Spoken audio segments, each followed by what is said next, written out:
Welcome back to A Slice of News, where I cut you off a slice of news. Ghislaine Maxwell, Jeffrey Epstein's former right-hand woman and current federal prisoner on sex trafficking charges, was deposed before the House Oversight Committee. It was hoped, I suppose, as basically the insider into the ongoing Jeffrey Epstein situation. She can provide some sort of insight into it, possibly naming names or giving some additional detail that was not available purely by investigating the millions of pages of files. If the committee was hoping to get anything out of her, they were sorely disappointed when she invoked her Fifth Amendment right against self-incrimination and didn't answer any of their questions. And according to her lawyer, she'd only talk if the president gave her clemency, and that if she was given it, she could completely exonerate both Bill Clinton and the president from any accusations of wrongdoing, which, considering just how many times President Trump appears in those files and what some of the accusations within are, seems nearly impossible.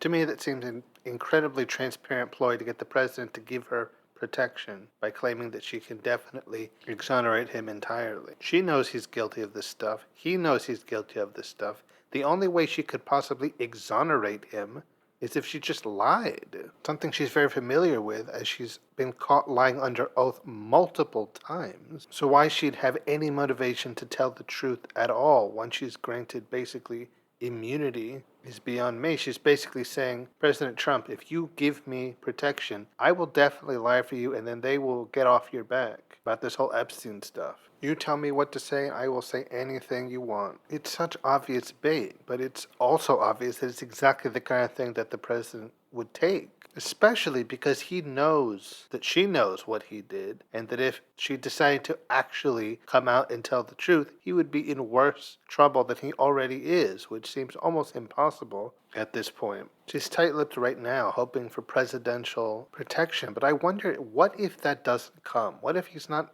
interested in taking the bait because he's so confident that they're not going to figure out just how bad he was over on Epstein's Island, that he's already safe enough, that he doesn't need her help, and he's not going to give her this clemency that she's begging for. What comes next? Is her plan to just hold out indefinitely? I suppose as someone who's serving a 20-year sentence behind bars, she has a lot of time to wait. But I suppose at the same time she knows how valuable the information that she has is, and clearly views herself as one of the most important pieces on the board, so that she's perfectly willing to dangle a little red meat to get what she wants. It's a tough situation. She's definitely the deepest repository of Epstein information short of Jeffrey himself, and considering that he is now in the great beyond, she's the only voice that could speak to the things that happen from a perspective of someone who was there, sometimes who was engaged in them. So getting her to reveal what she knows is paramount for getting justice for the victim and unraveling the massive interconnected web of the rich and powerful who were all involved. But even if the Oversight Committee did get her to talk, why is there any reason to believe what she says will be the truth?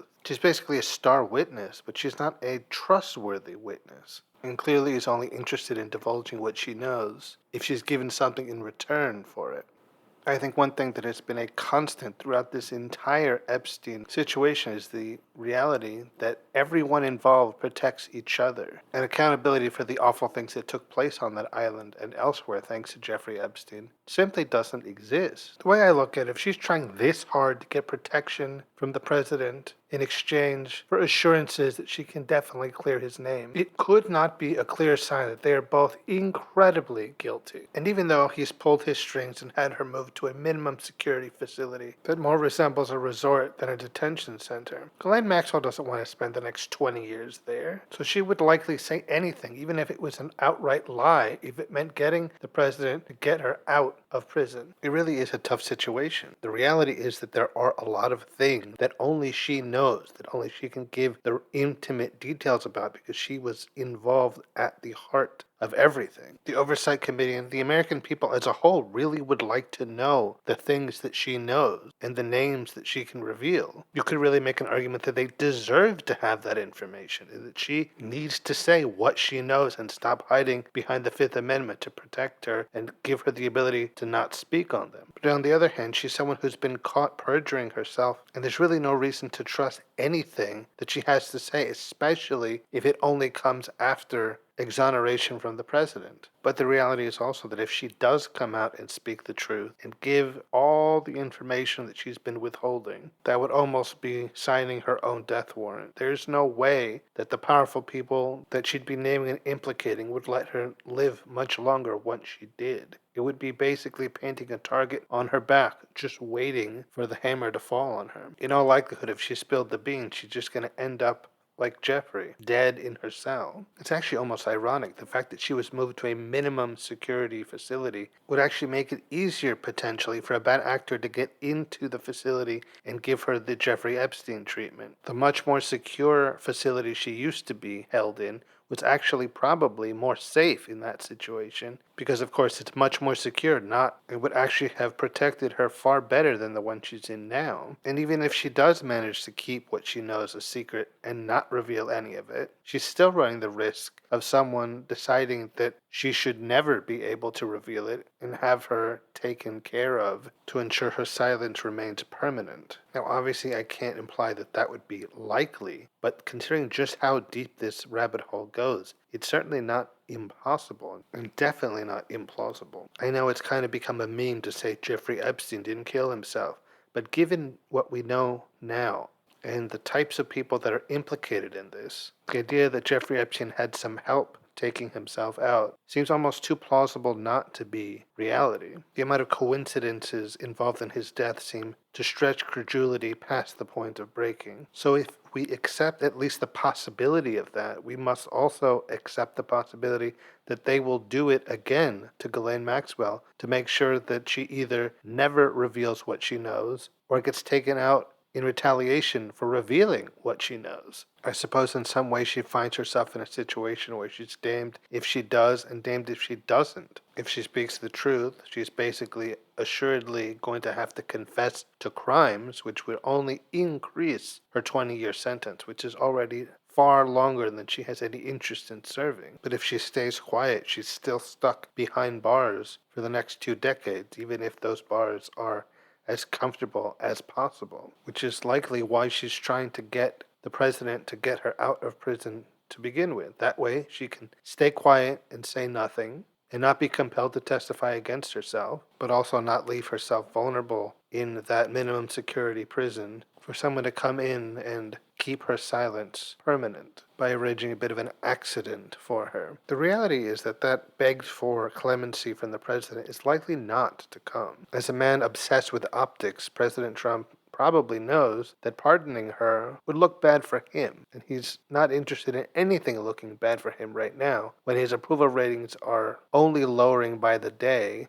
and he's losing support even from his hardest core supporters over this very issue. He's already essentially declared himself the most innocent and non-guilty president in American history, and who definitely had nothing to do with this Epstein stuff, so please stop talking about it. So her offer to clear his name about it is probably not going to move him as much as she's hoping it will. But she very clearly feels she needs it, or she wouldn't even put the offer on the table in the first place. Though assuming she does get the clemency, and the president for some reason decides to give her what she's asking for, it still leaves the question open, what could she possibly have to say that could actually be considered exonerating, considering the absolute mountain of evidence that Donald Trump was absolutely deeply involved with Jeffrey Epstein and the things that he did, and the literally thousands, tens of thousands, supposedly even 1 million times Donald Trump is mentioned in the Epstein files. How she could possibly find a way to explain it all away in such a manner that would actually show Donald Trump as not being culpable of any actual crimes. I feel that as a test that is impossible unless she just outright lies and presents a complete fabrication that paints Donald Trump as an innocent man when we all know that he absolutely is anything but. I suppose she could also try, well, I never saw him do anything. That could be considered illegal, so as far as I know, he's an innocent man. But that hardly strikes me as a real exoneration. And I don't think anyone would really agree that that would really get him off the hook in any meaningful way. But honestly, it's really anyone's guess. There is no way to really predict what she'd try to say in that situation. And likely it will have to remain a hypothetical because I doubt very much that the president is going to exonerate her for the reasons I outlined. I really don't feel like he would feel that he would get anything out of it, and he doesn't do anything unless he personally benefits from it. So I suppose she should get comfortable in that minimum security cell because she's likely not getting out anytime soon. So her and Jeffrey Epstein's victims are going to have to search for justice elsewhere because she is not going to contribute to getting it. Alright guys, that'll be it for this episode of A Slice of News. I've been your host, Mr. Slice. Until next time, when I cut you off, another slice of news. And don't forget to rate and review the show on Spotify, Apple Podcasts, and anywhere else you find it.